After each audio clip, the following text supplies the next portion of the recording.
The market doesn't care how badly you want to be in a position.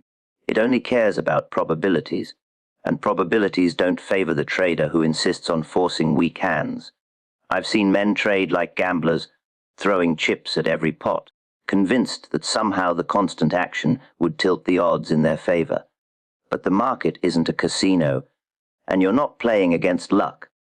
You're trading against human emotion, crowd psychology, supply and demand.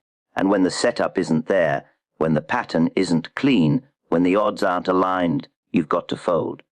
Can you do that? Can you watch the chart move and resist the urge to chase it? That's the hardest thing for most. Preserving capital is more than just holding on to money. It's preserving your confidence, your clarity, your discipline. Every weak trade that ends in a loss eats away at your mental reserves. It doesn't just cost you dollars, it costs you patience. It makes you desperate to win it back. And desperation is the graveyard of traders. How many times have you seen yourself throw good money after bad, just to make even? That spiral begins with one weak hand you couldn't fold. I remember times when I had cash in my pocket, and the tape looked tempting but not right. The old me would have taken the shot just to feel alive in the market. 9 times out of 10, it would cost me.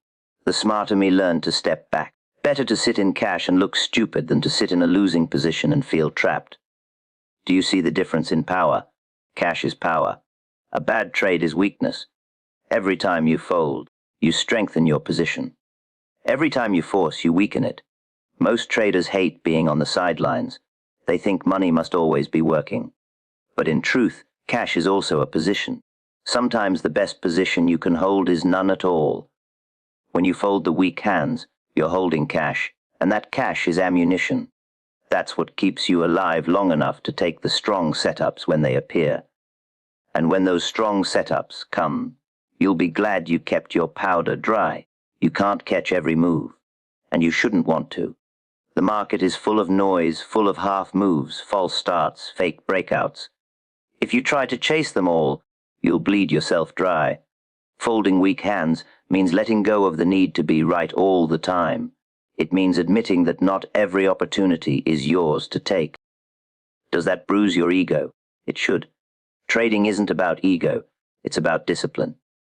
I'll tell you something, the biggest trades I ever made, the ones that set me ahead, they only came because I had the capital ready to seize them.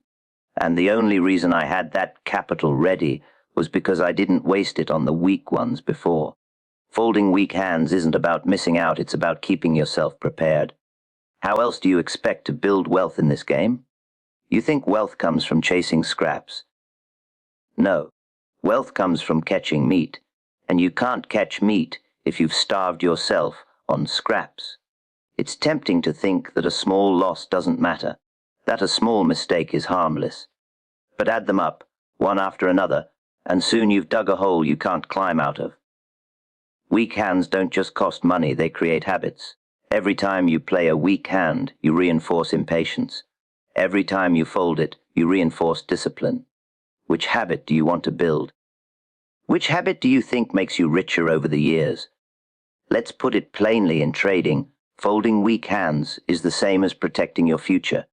You don't know when the next big setup will arrive. Maybe it's tomorrow, maybe next week.